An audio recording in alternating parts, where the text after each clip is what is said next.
3 حدیثیں ابن ماجہ کی۔ حضرت عبداللہ رضی اللہ تعالیٰ عنہ فرماتے ہیں میں نبی پاک صلی اللہ علیہ وسلم کی بارگاہ میں آیا تو حضور نے فرمایا کہ کسی بھی بیماری کے جب تم شکار ہو جاؤ نا تو قرآن مجید کا دامن تھام لینا، اللہ تمہیں شفا عطا فرمائے۔ قرآن پاک میں شفا ہے، خود قرآن نے کہا وَنُنَزِّلُ مِنَ الْقُرْآنِ مَا هُوَ شِفَاءٌ وَرَحْمَةٌ لِّلْمُؤْمِنِينَ۔ قرآن میں شفا ہے۔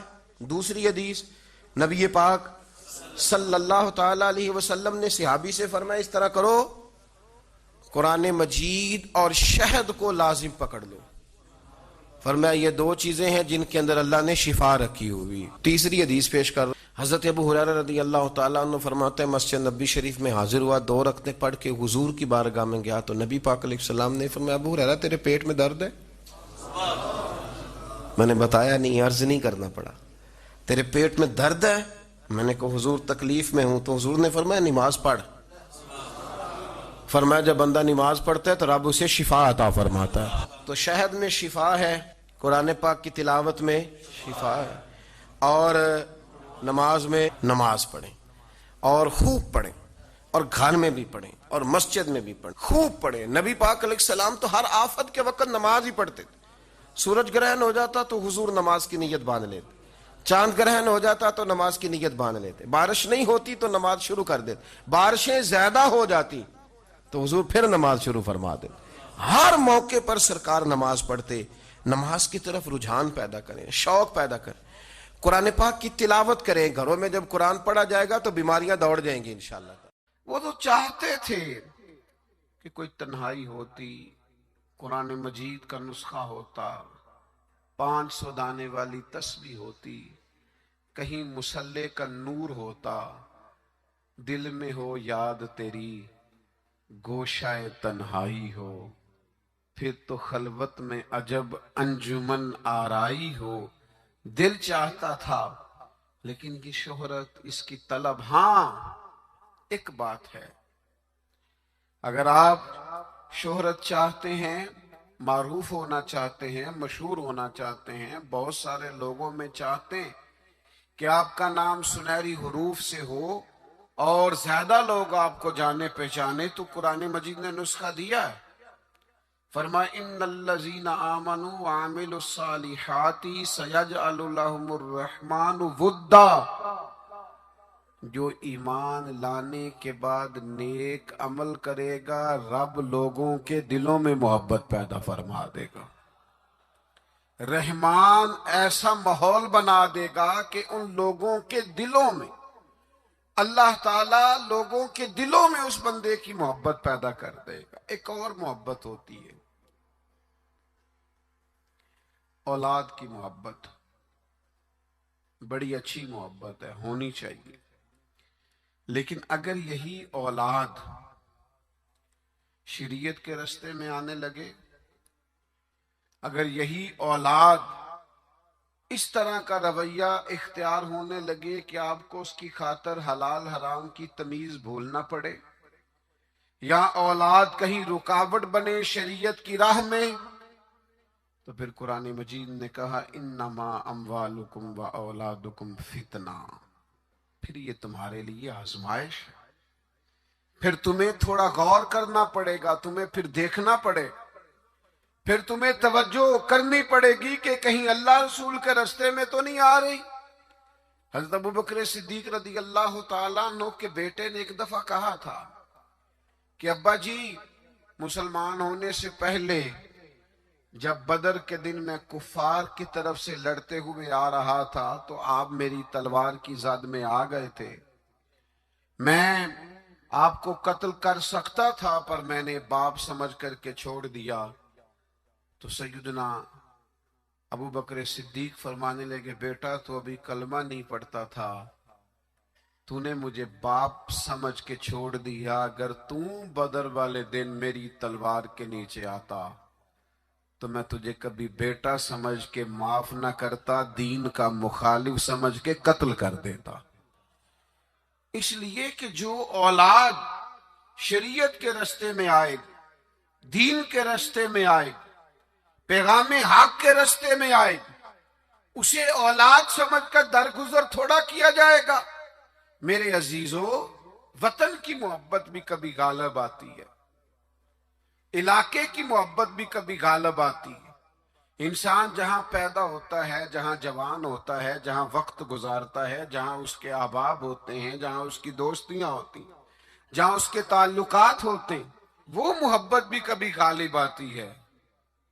لیکن یاد رکھنا، سارا کچھ ہی مکہ مکرمہ میں موجود تھا، وہیں پیدا ہوئے تھے صحابہ، وہیں دوستیاں تھیں، تعلق تھے، رشتہ داریاں تھیں، لیکن جب پتہ چلا نا کہ محبوب کو مدینہ پسند ہے، تو پھر کسی نے بھی وطن سے پیار نہیں کیا، محمد عربی کے شہر سے محبت فرمائی ہے۔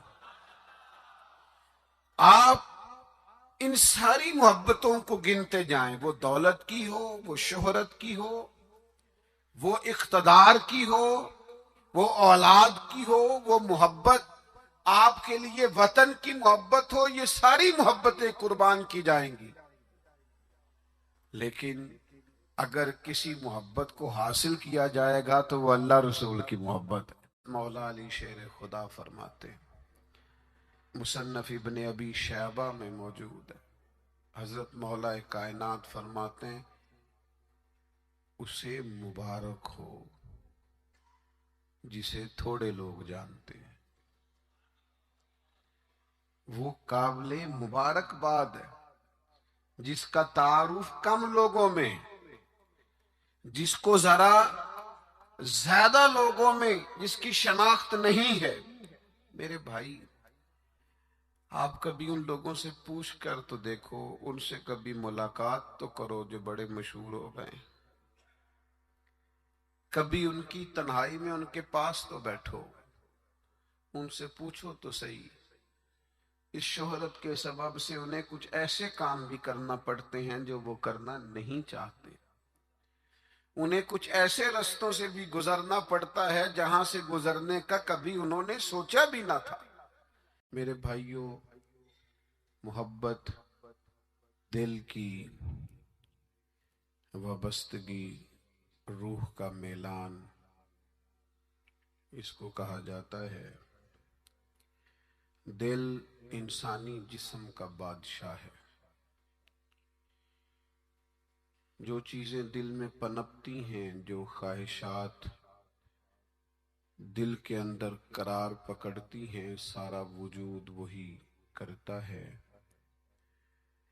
انسان کا پورا نظام اسی دل کی فرما برداری کرتا ہے، لیکن ہوتا یہ ہے کہ نہ چاہتے ہوئے بھی، سمجھ بوجھ رکھتے ہوئے بھی، چیزوں کے مضر اثرات سے آگاہی رکھتے ہوئے بھی، بعضوں کا دل ایسی چیزوں کی طرف میلان کرتا ہے جو بڑی نقصان دہ ہوتی۔ انسان کے وجود کا بھی، اس کی روح کا بھی، اس کے باطن کا بھی، وہ چیزیں بہت زیادہ نقصان کرتی، لیکن انسان ان سے بعض اوقات نجات نہیں حاصل کر پاتا۔ مثلا سب کو پتہ ہوتا ہے کہ ہرس، لالچ، ہوس یہ کوئی اچھی چیز نہیں۔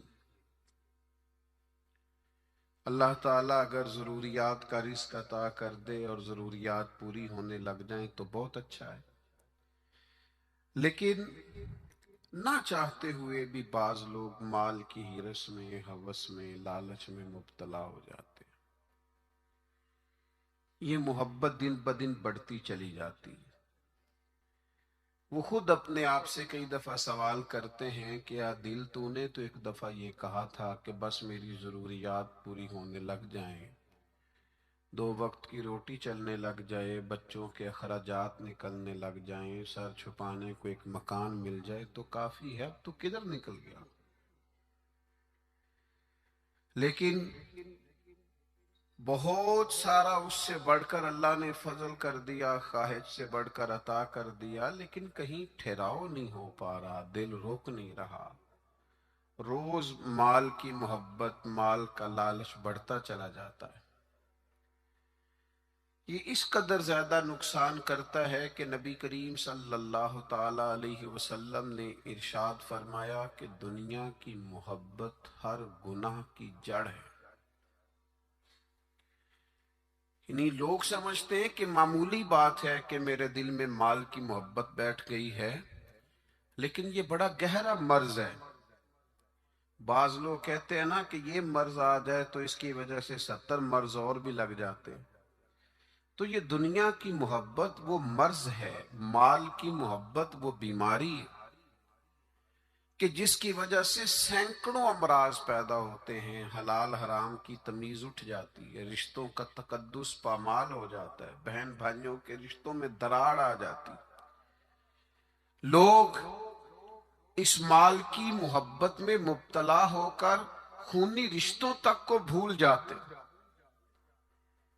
تو اگر محبت کو صحیح رستہ نہ ملا، یہ محبت الہی اور محبت رسول صلی اللہ تعالی علیہ وسلم کے خوبصورت عنوانات کی عادی نہ ہوئی، تو پھر یاد رکھیے گا کہ مال کی محبت تو پورے طور پر اجاڑ دے گی، اندر کو تباہ کر دے گی۔ ایک دوسری محبت بڑا نقصان کرتی ہے، وہ ہے شہرت کی محبت۔ میں چاہا جاؤں، میری شہرت ہو جائے، لوگ مجھے جانیں، کوئی ایسا طریقہ اپناؤں جس کی وجہ سے دنیا کے اندر فیمس ہو جاؤں، لوگ میرا نام لینے لگیں۔ آپ یقین کریں، سوشل میڈیا کے اوپر بڑے بڑے وزادار، بڑے بڑے باریش لوگ، بڑے بڑے اچھے اور اچھی قد و قامت اور اچھا نام رکھنے والے لوگ فقط مشہور ہونے کے لیے وہ حرکتیں کرتے پھرتے ہیں کہ کوئی بھی سنجیدہ آدمی دیکھے تو شرم سے اس کی نظر جھک جاتی۔ یہ شہرت، اس کا لالچ، یہ شہرت کی طلب اور شہرت حاصل کرنے کے لیے ایسے خطرناک طریقوں کا حصول، شہرت حاصل کرنے کے لیے ایسے کمزور اور ایسے اخلاق سے گرے ہوئے رویے کا انداز تباہ کر دیا اس نے دنیا کو، اجاڑ کے رکھ دیا ہے لوگوں کو۔ آپ یقین کریں، اچھے بھلے سمجھدار لوگ تھے، اچھے بھلے معاملہ فہم لوگ تھے، الجھ گئے، ذہن بن گیا ہے کہ بس جو کچھ ہے وہ یہی شہرت ہی ہے۔ او میرے بھائیو سنو، حضرت